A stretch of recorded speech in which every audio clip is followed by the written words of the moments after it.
Hello everyone and welcome to the Digital Marketing Army Review. Today I'm going to show you how to work with Canva, what it is, what it has in the paid version. I will show you some tricks that I found while working with content marketing. So I hope it's going to be useful for you. You will see what features it has in the paid version, and as I mentioned before, I will show you some cool tricks and in general how to work with Canva.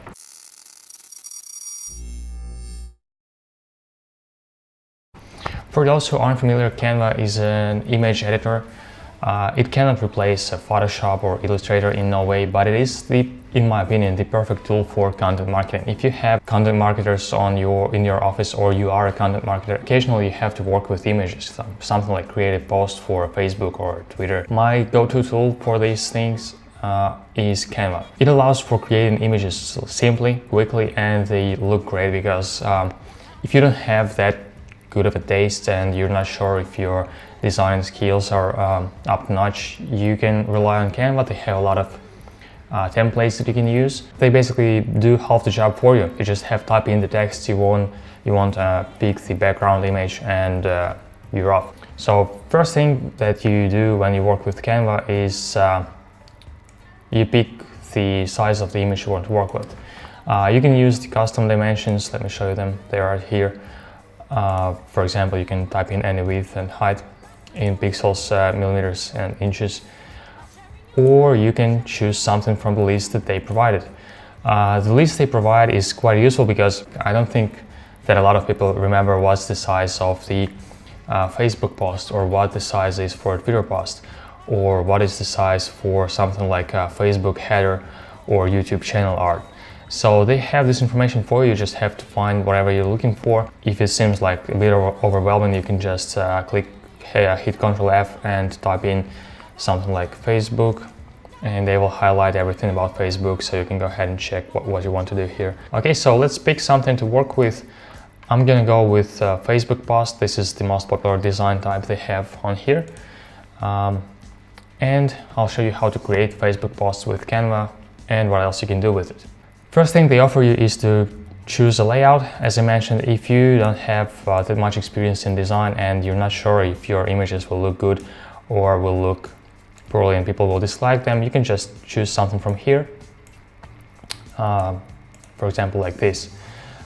Change the text here to whatever you like, here and here. You can change the date here and edit the design however you like. For example, if you have colors of your brand like blue and green, you can go ahead and change the colors to blue and green. So there you have it. I think I accidentally clicked on the copy of this page. Should not be a problem. Let me move the camera here. So the first thing why I decided to use the paid version of the Canva, because they introduced the feature which allows to save images as animated GIFs. Damn it, it's always in the way. You just go here. When you created your design, you click download and choose the animated GIF. They will show you how it will look like. Why I like this feature? Because sometimes you can create posts for Facebook which will look way better. For example, this is a dull, just as an image. It doesn't draw as much attention as you'd like. But you can create a GIF without spending any extra minute on it. Just choose whatever you like, and on the news feed on Facebook it will look way better and attract way more attention than just a regular picture. So that was what made me buy Canva. This feature is still in beta. I think they even say that it's experimental, and if you add something like your own image here, it won't create an animation for you, and they will notify you that this project is still in work. So some of the elements cannot be animated, so replace them with something simpler. So do not rely on it as your go-to animation making tool, but it is already great as is. What else did I want to show you here first? Okay, so let's just go with it. I will delete everything. I will just keep the empty space to show you what you can do with Canva. Okay, so the first thing on the menu at the left here we have is called Elements. This is where you choose what to add to your image here to your canvas. First is free photos, pretty much self-explanatory. You can throw in some photos here. You can change the size here, you can rotate them, you can flip them, you can crop the photos like this. Again, you can copy the image to create the same one, and you can use the transparency feature to make some images transparent. Nothing interesting here, so let me remove this and continue on. When you use the paid version of Canva, they also throw in some other free photos divided into categories. For example, you have vintage photos here that you can use. Usually the photos in Canva cost $1 per image, and if you've added some images to your canvas here before saving them that are paid for, they will notify you that your project has images that are not free to use. So keep in mind that you'll have to pay $1 or change it to something else to prevent you from saving an image with watermark, which I think is a great feature. For example, you were looking for an image of a laptop, right? And most of these are free for me. Yeah, like this one is $1. It has a watermark, so if you try to download it, it will somewhere, see, it shows you that you have an image that you have to pay for. So you can go ahead and remove it. By the way, the best feature of Canva, hands down, is the upload feature, where you can upload any image you like. If you don't feel like paying $1 but you want something similar to that laptop image, you can just go ahead and upload your own images. For example, I can upload the Digital Marketing Army podcast image here and just work with it. So this is what makes Canva great. This was what made me use Canva initially, and then the animation thing was what made me pay for it. Okay, let's get back to elements. I'll show you what else I have here. So I showed you the free photos and the photos you get with paid subscription. Next comes the grids. Grids separate your canvas into like boxes like this, and then you can throw some images at the grid and it will create, let's just take something inspirational, it will create a set of images aligned to the grid. So it works like this. You just throw them in here and it does the job for you. Again, all of the designs are nice. You can screw it up if you're not a designer, as long as you pick the pictures that look nice together. So these are the grids. I think I'll just keep them for now. Next are frames. Pretty much the same as grids to me. You throw in a frame and then you throw a picture at it, and it creates a picture with a frame, obviously. Let's grab something from the free photos here. So you see, and you can type in some text here and it'll be nice. The only thing I don't like about the frames here is that they have the frames I'd like to use the most somewhere in the middle of the list. You have to upload it. For example, I like to use circled frames to add photos of authors or speakers for blog posts, stuff like that. And I always throw in this one first, but then it appears that the line in the middle is covering the image. That line is for text, right? So this one looks like this, and this one looks like what I need. So that's the thing about the grids, that I feel like the circle should be at the top. Okay, got it, the grids and frames and what they do.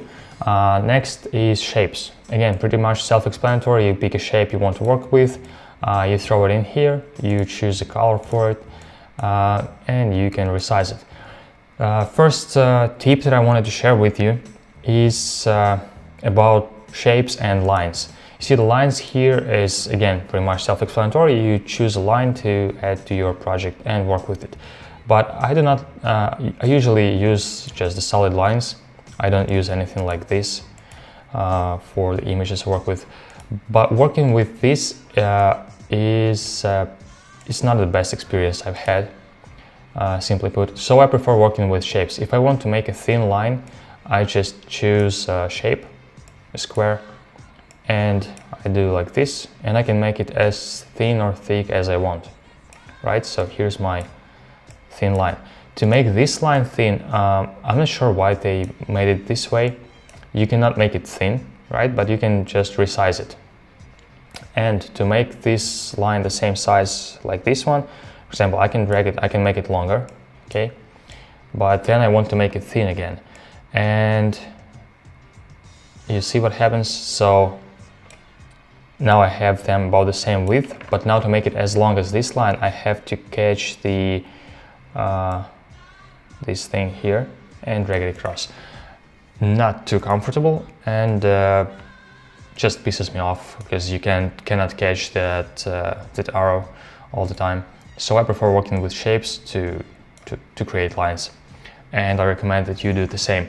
Another great tip about shapes is that you can do this thing. You can cover all image with the shape, then click on transparency tool and just make it semi-transparent and change the color. There you have something like a sepia effect to white out your images in the background if you are going to put the text over it. Okay. Next, let's head on next. We have the illustrations and icons. I use them as interchangeable objects. They serve the same purpose for me. Illustrations are a bit more image heavy, they have more elements in them. Again, you can change the color of the illustrations however you like. It's pretty simple, so you just click on the image and you choose the color you want to change and choose the color you want to change it to.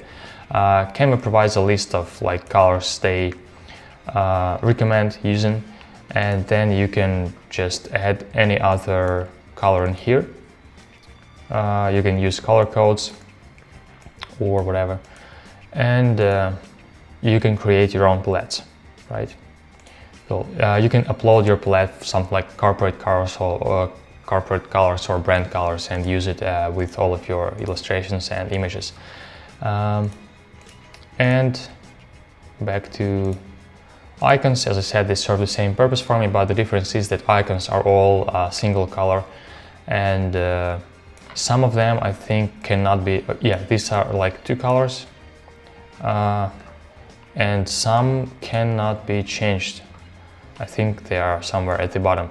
There are icons which don't allow, at least there used to be, the ones that do not allow users to change the colors. Next is charts. This is an awesome feature. It's free, and I recommend using it when you create a content about data, related to data in any way. If you have graphs there, these always look awesome. And they're easy to edit, and you don't have to worry about style and colors. You can just pick a style from here and edit your data here. Item number 1, hold on a second. Let's change it to like 50, and you see it changes here. And when you try and choose the color, it just changes the palette of the whole graph. So you cannot screw it up again if you're not a designer. You cannot go bright red, bright yellow, lime green, black, and pink. It will always look nice, just a gradient. So awesome feature, a lot of graphs to choose from. Where is it? As you can see, you have diagrams here, you have pie charts, you have charts, you have bar graphs. Everything you can think of, you get it here. And paid version opens up access to some other graphs here. But the most essential ones are free to use, so if you ever need those, give it a go. Okay, done with charts. I love Canva. This is just a collection of stickers, illustrations to show that you've created an image with Canva. If you think that they deserve an appraisal, and they certainly do, so try and use it sometime. These are the free images, again, that come with the paid subscription that you can work with. Okay, let's head on to the text. Text is another awesome feature with Canva that allows you to create insanely beautiful designs without worrying about being a designer. You can just add your text as heading, subheading, title, body. It has nothing to do with SEO. It's just they divided these into these sections to make it easier for you to work. For example, you know that you want to create a title here for your post, and then some short description, and then just the information text. So you know, you just don't have to change the size of every block as much and everything like that. Let me remove these first. Okay, just like this. No, not like this.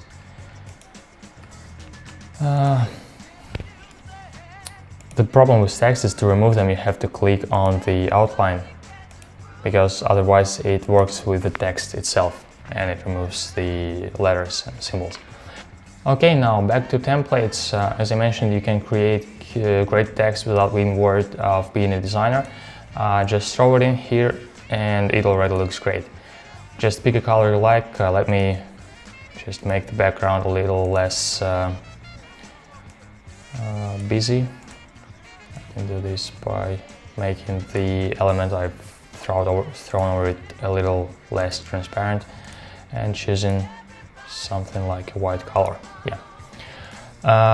Another great tip for you to use, for example, you see that this text doesn't stand out as much as you'd like for it to stand out. Just go ahead and create a copy, and there you have. Doesn't look as great, right? But you can change the color of it to yellow. You have to change the color for every element separately on these text templates. But it doesn't take long, as you see. It took me half a minute to change all of the text, and then you can just create an image with a shadow. The thing about elements in Canva is they always try to align. You see, I try to move it closer and it just aligns. So if you hold down the shift button, you can move them freely without them trying to align to like center of the page or other elements, which is very useful when working with elements that you need to move slightly. And another thing, if you don't like that it's yellow with a black shadow, you can just rearrange the elements and send this one to the back, and now you have the black text with the yellow outline, and you can move it against the yellow outline to create the text you like. So this is how you create the text in Canva. Then we have the background feature, which just changes the background if you don't have any. Pretty much self-explanatory again. You can choose one of the templates here. You can choose the color, you can upload any image and use it as background. So up to you to decide. Once you're done with your design, you can download it in several formats. This one will not work as animated GIF. Oh no, it does work, which is so surprisingly well, because usually when you throw in some photos to it or something like that, it shows you that you have elements that do not support animation, so you have to change them to something else. But as you can see, they don't display text on here, so that is probably the element they should have warned me about. Another formats you can download are JPEG, PNG, and PDF. You can download, if you have several images, like copies of images, you can download them all at once or one by one. If you download 2 or more images, they will download as a zip file. That's all you need to know about it. And one of the best features about Canva is that it is cloud-based. So you can access this design or any other design you've created with Canva from any computer. Just log into your account and go to the main page of Canva. It will show your designs there. You can choose a design, you can edit it later. For example, once I'm done working with this one, I can go ahead and open the Canva. And for example, I want to create a series of thumbnails for a YouTube channel. So I can just click on my previously used thumbnail and just change the text and picture here. Again, you can do it from home, you can do it from work, from any computer. Just log into your account and work with your images. I think that's all I wanted to show you. The search here works just like any other search. Type in a word you want to find, and you can use the search feature with photos, illustrations, and everything else. I recommend trying searching for digits, because this is something you use a lot, and they have some free, decently looking digits. Instead of worrying about using text, you can just go ahead and use. They will look similar, like the same in all of your pictures, in all of your images, just with different colors, but they look nice. If you have to like specify something, you see they have a set of like these images here. So that is something I recommend using over just typing in as a text. Okay, I hope this review was useful. Definitely try Canva if you are working with content marketing and do not want to be limited to just writing text, because content marketing is way more about, is way more than just text. So creating images is an essential part of content marketing for, again, blog posts, thumbnails for videos, advertisements on Facebook or Twitter, just anything where you have to create an image. Try using Canva for it. Try using the animation feature. I'm pretty sure they will work on it further and it will improve and will support every element that you can think of in the future. But it already is a great feature. If you create something simple like a post, like a Facebook post about your recent updates, like, hey guys, we've updated, or something like you're looking for a web developer, it will look better than just plain text looking for a web developer. Okay, that's it for the Canva review. I hope you like it. Definitely one of my favorite tools out there. The tool I recommend everyone using when they say that they want to work with content marketing. So I would say like Google Docs and Canva is the essential pack for me. Okay, thank you guys for watching. I'll see you in the next video and have a great time. Bye. Oh, and if there's a tool you want me to review, like something you're interested in, or maybe you've made a tool related to digital marketing or something like that, just leave it in the comments. I'll see what I can do and give a great review for your tool. Thanks again. Subscribe to the channel, hit likes, share with friends, whatever. Cheers.